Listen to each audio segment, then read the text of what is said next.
Assalamualaikum warahmatullahi wabarakatuh. Perkenalkan, nama saya Cina Armelia Putri dengan NIM A1A1240036. Saya dari kelas B. Pada kesempatan kali ini, saya akan mempresentasikan materi mengenai teori penawaran dalam kerangka ekonomi mikro.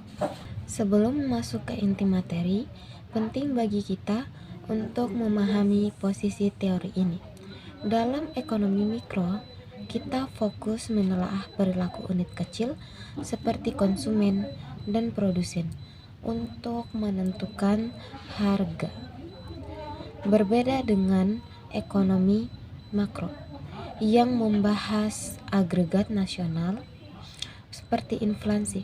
Interaksi yang terjadi di pasar antara permintaan dan penawaran inilah yang membentuk mekanisme pasar. Yang pertama, kita perlu memahami posisi bahasan kita. Dalam studi ekonomi terdapat perbedaan antara mikro dan makro. Ekonomi mikro yang sedang kita bahas hari ini fokus menelaah perilaku unit-unit kecil, yaitu konsumen dan produsen, terutama dalam proses menentukan harga dan jumlah barang di pasar.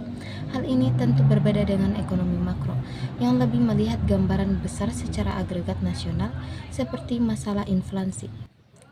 Selanjutnya, mengapa kita harus mempelajari mekanisme pasar? Karena di dalam sebuah pasar terdapat mekanisme pasar yang bekerja. Mekanisme ini terbentuk dari interaksi yang saling memengaruhi antara dua sisi, yaitu permintaan atau demand dari sisi konsumen dan penawaran atau supply dari sisi produsen. Nah, poin utama presentasi saya hari ini adalah mengenai teori penawaran. Memahami teori ini sangatlah penting karena ia menjadi pilar utama bagi kita untuk mengerti bagaimana sisi produksi bekerja dan bagaimana para produsen bereaksi atau merespons setiap sinyal harga yang muncul di pasar. Sekarang kita masuk ke bagian inti dari presentasi ini, yaitu bagaimana sebenarnya cara bekerja penawaran atau biasa kita sebut sebagai hukum penawaran. Hukum ini memiliki bunyi yang sangat sederhana, namun krusial. Jika suatu barang meningkat, maka jumlah barang yang ditawarkan juga akan meningkat. Sebaliknya, jika harga turun, maka jumlah yang ditawarkan juga akan menurun. Singkatnya, hubungan antara harga dan penawaran ini berbanding lurus. Mungkin kita bertanya, kenapa produsen melakukan itu? Jawabannya ada pada logika keuntungan. Ketika harga di pasar naik, hal itu memberikan potensi keuntungan yang lebih besar bagi perusahaan. Oleh karena itu, produsen akan terdorong atau termotivasi untuk menambah jumlah produksi mereka demi mengejar keuntungan tersebut. Namun, perlu saya ingatkan bahwa hukum ini tidak berlaku di semua situasi. Hukum ini hanya bekerja jika kita menggunakan asumsi ceteris paribus, artinya faktor-faktor lain di luar harga seperti biaya produksi atau teknologi harus dianggap tetap atau konstan. Jika biaya produksi ikut melonjak drastis saat harga naik, tentunya perilaku bisa berbeda. Setelah kita memahami hukum dasarnya, mari kita lihat bagaimana penawaran ini diwujudkan dalam bentuk data dan visual melalui kurva serta fungsi matematis. Pertama, kita harus membedakan antara penawaran individu dan pasar. Penawaran individu adalah kuantitas barang yang mampu ditawarkan oleh satu penjual tunggal berdasarkan perhitungan internal mereka sendiri. Namun, dalam ekonomi yang sering kita amati adalah penawaran pasar atau agregat, yaitu total keseluruhan jumlah barang yang ditawarkan oleh seluruh penjual di pasar pada tingkat harga yang sama. Cara menghitungnya adalah dengan penjumlahan horizontal, yaitu menggabungkan semua kuantitas dari setiap produsen yang ada. Secara visual, penawaran digambarkan melalui sebuah kurva. Bentuk kurva penawaran selalu miring ke atas, dari kiri ke bawah, ke kanan ke atas, atau memiliki slope positif. Hal ini mencerminkan hukum penawaran tadi, bahwa hubungan antara harga dan jumlah barang adalah berbanding lurus.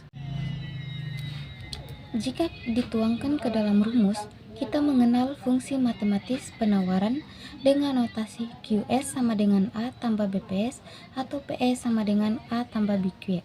Di sini A adalah konstanta sementara B adalah koefisien penawaran. Penting untuk dicatat bahwa nilai B akan selalu positif karena menunjukkan arah yang searah antara harga dan jumlah barang. Yang terakhir, kita perlu membedakan dua hal pada kurva. Perubahan harga akan menyebabkan pergerakan di sepanjang kurva. Namun, jika faktor lain di luar harga yang berubah, barulah terjadi pergeseran ke kiri atau ke kanan. Sebagai bagian penutup dari materi ini, kita akan membahas apa saja yang dapat menggeser jumlah penawaran serta memahami berbagai jenis permintaan dari sisi konsumen. Yang pertama yaitu faktor penentu penawaran. Meskipun harga adalah faktor utama, ada variabel lain yang dapat mempengaruhi keputusan produsen untuk menambah atau mengurangi pasokan. Di sini ada biaya produksi dan teknologi. Jika biaya bahan baku atau upah tenaga kerja naik, maka penawaran akan cenderung menurun karena profitabilitas yang berkurang. Sebaliknya, kemajuan teknologi membuat proses produksi menjadi lebih efisien dan murah, sehingga kapasitas penawaran pun meningkat. Dan di sisi lain ada pemerintah dan alam. Kebijakan pemerintah seperti pajak akan menambah beban biaya dan menurunkan penawaran. Sedangkan subsidi justru membantu menurunkan biaya produksi sehingga penawaran meningkat.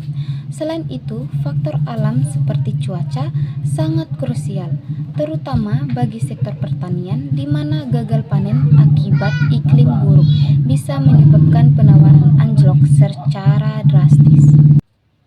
Adapun jenis-jenis permintaan konsumen. Di sisi lain, untuk memahami pasar secara utuh, kita juga perlu mengklasifikasikan permintaan konsumen ke dalam 3 kategori utama. Yang pertama, permintaan absolut. Ini adalah kondisi di mana konsumen memiliki keinginan terhadap suatu barang, namun tidak memiliki kemampuan finansial atau daya beli untuk mendapatkannya. Contohnya, seseorang yang mendambakan mobil mewah namun belum memiliki dana yang cukup. Yang kedua, permintaan potensial. Pada tahap ini, konsumen sudah memiliki keinginan dan juga sudah memiliki kemampuan membayar, tetapi mereka belum melakukan transaksi karena masih menimbang-nimbang atau menunggu waktu. Contohnya, keluarga yang sudah menyiapkan uang untuk membeli kendaraan namun menunggu adanya pameran otomotif. Dan yang terakhir, permintaan efektif. Inilah yang menjadi penggerak ekonomi yang nyata, yaitu permintaan yang disertai kemampuan membayar dan sudah benar-benar terrealisasi dalam sebuah transaksi di pasar. Nah, tibalah di kesimpulan. Sebagai kesimpulan pemahaman mendalam mengenai teori penawaran dan berbagai jenis permintaan, ini sangat krusial bagi produsen. Dengan memahami hal ini, produsen dapat merancang strategi produksi yang tepat, menempatkan harga yang kompetitif, dan menjaga stabilitas pasar agar tetap efisien.